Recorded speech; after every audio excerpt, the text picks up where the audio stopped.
अस्सलाम वालेकुम and welcome to नया दौर न्यूज़ बुलेटिन। मैं हूं हसन इफ्तिखार, लेकर आया हूं आपके लिए अब तक की ताज़ा तरीन खबरें। सबसे पहली खबर यह है कि सिविल जज के घर किस किस्म का तशद्दुद होता था। रिजवाना ने पुलिस को बयान रिकॉर्ड करवा दिया। ओएसडी बनाए गए सिविल जज आसिम हफीज़ के घर तशद्दुद का शिकार होने वाली कमसन मुलाजमा रिजवाना ने पुलिस को अपना बयान रिकॉर्ड करा दिया है।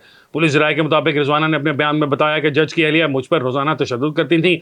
डंडों, लोहों की सलाखों और दीगर चीज़ों से मारा जाता था। गुस्से में आकर मालकन लाते और ठुड्डे भी मारती थी। जराए का कहना है कि रिजवाना ने बताया कि जज आसिम हफीज़ की अहलिया बाल पकड़कर मेरा सर दीवार से मारती थी।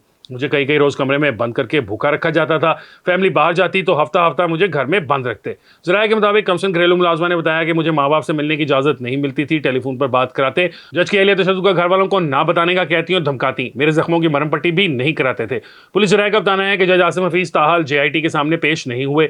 याद है कि गुज़िश्ता रोज बच्ची रिजवाना की बहन और दादी ने जियो न्यूज़ को बताया था कि सिविल जज आसिम हफीज भी बच्ची पर तशद्दुद करते थे और कई कई रोज तक इसे घर में बंद करके घूमने फिरने चले जाते थे। दूसरी खबर यह है कि इलेक्शन हर सूरत पर वक्त पर होंगे। मैंडेट मिला तो नवाज शरीफ ही वजीर आजम होंगे, ये कहना है शहबाज शरीफ का।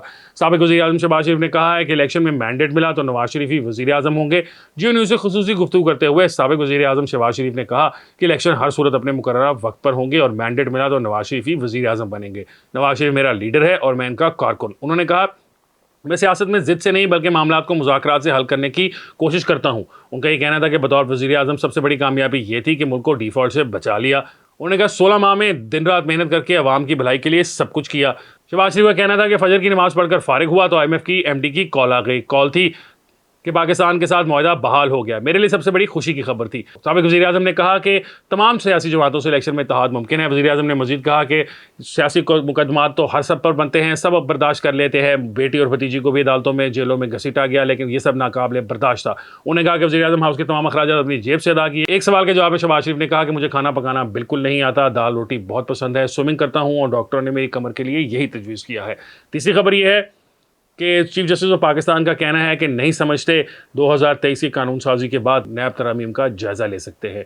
Chief justice of Pakistan Umar Ata Bandial का कहना है कि अगर नैब तरामीम केस पर फैसला न दे सका तो ये मेरे लिए बाइज़ शर्मिंदगी होगा। नैब तरामीम के खिलाफ चेयरमैन PTI की दरखास्त पर 47वीं समाअत के मौके पर चीफ जस्टिस पाकिस्तान की सरबराही में हुई दौरान समाअत जस्टिस मंसूर अली शाह ने दरखास्त गुजार के वकील मखदूम अली खान से इस्तफसार किया कि बताएं कि यह bench practice and procedure act के तहत नैब तरामीम केस की समाअत जारी रख सकता है। जबकि चीफ जस्टिस ने मखदूम अली खान को हिदायत की कि अगली समाअत पर इस नुक्ते पर तैयारी करके आ जाएं। वकील मखदूम अली खान ने कहा कि जस्टिस मंसूर अली शाह के नुक्ते से मुत्तफिक हूँ। इस नुक्ते पर अदालत की मामला तैयारी के बाद कर सकूंगा। अदालत नैब तरामीम के काबिल समाअत होने की हद तक समाअत जारी रख सकती है। चीफ जस्टिस ने कहा कि क्या ये कोई इतना मुनफरिद और खास केस है कि कानून को नजरअंदाज करके इसे सुने। जबकि चीफ जस्टिस एजाजुल एहसन ने रिमार्क्स दिए कि अगर वाज़ेह तौर पर समझते हैं कि आर्टिकल 184(3) के तहत ये केस काबिल समाअत है तो समाअत चलेगी। जबकि जस्टिस मंसूर अली शाह ने कहा कि मावनत करें कि कैसे ये बेंच केस सुन सकता है। जस्टिस मंसूर अली शाह ने कहा कि अगर अदालत ने नैब तरामीम केस की समाअत मुकम्मल कर ली है तो फिर यही बेंच हो सकता है, बसूरत दीगर कानूनी तौर पर यह बेंच केस की समाअत नहीं कर सकता। जस्टिस उमर अता बंदयाल ने रिमार्क्स दिए कि इख्तिलाफ राय के बावजूद अदालती फैसला अक्सरियती जजेस का होता है। अब तक 27 समाअतों पर दरखास्त गुजारों और 19 पर मखदूम अली खान ने दलाइल दिए। ये इतना लंबा केस नहीं था। केस के नाकाबिले समाअत होने पर मखदूम अली खान अच्छे दलाइल दे चुके हैं।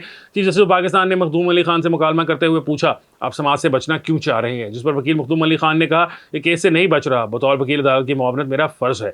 जस्टिस मंसूर अली शाह ने कहा कि केस की 47 समाअतें हो चुकी हैं। पहली समाअत पर भी बुनियादी हकूक़ से मुतल्लिक सवाल किया था। नहीं बताया गया कि नैब तरामीम में कौन सा बुनियादी हक मुतासर हुआ। बुनियादी हकूक़ के सवाल पर दरख्वास्त गुजार के वकील तसल्ली बख्श जवाब नहीं दे सके। मखदूम अली खान ने कहा कि अदालत को बता चुके हैं कि हुकूमत ने नैब कानून में मुतअद्दिद तरामीम की हैं। अपनी दानिश में अदालत की बेहतरीन मुआवनत की।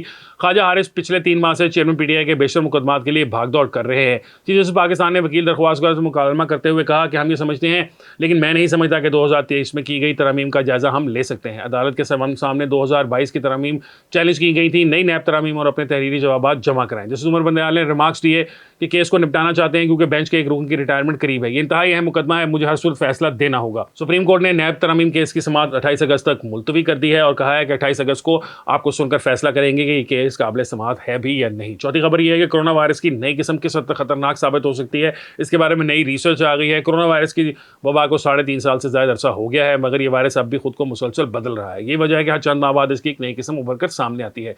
हालिया महीनों में कोरोना की EG5 नामी किस्म ज़्यादा तेज़ी से फैलना शुरू हुई है। चीन, जनूबी कोरिया, जापान और अमेरिका समेत मुतअद्दिद ममालिक में इसके केसेस रिपोर्ट हुए हैं। दरहकीकत अमेरिका और एशिया के चंद ममालिक में कोविड-19 से मुतासर अफराद के अस्पताल में दाखिले की शरह बढ़ गई है, जहाँ EG5 किस्म तेज़ी से फैल रही है।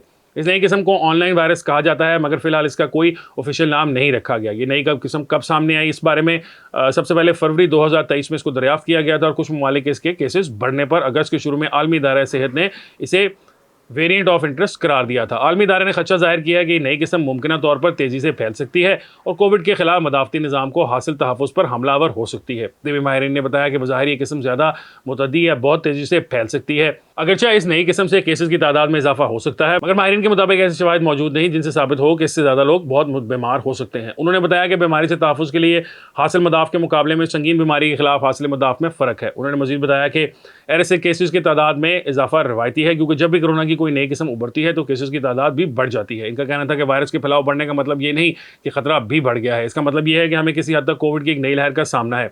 WHO के मुताबिक जुलाई के आखिरी अशरे में कोविड के केसेस की तादाद में एक हफ्ते के दौरान दुगना इजाफा हुआ।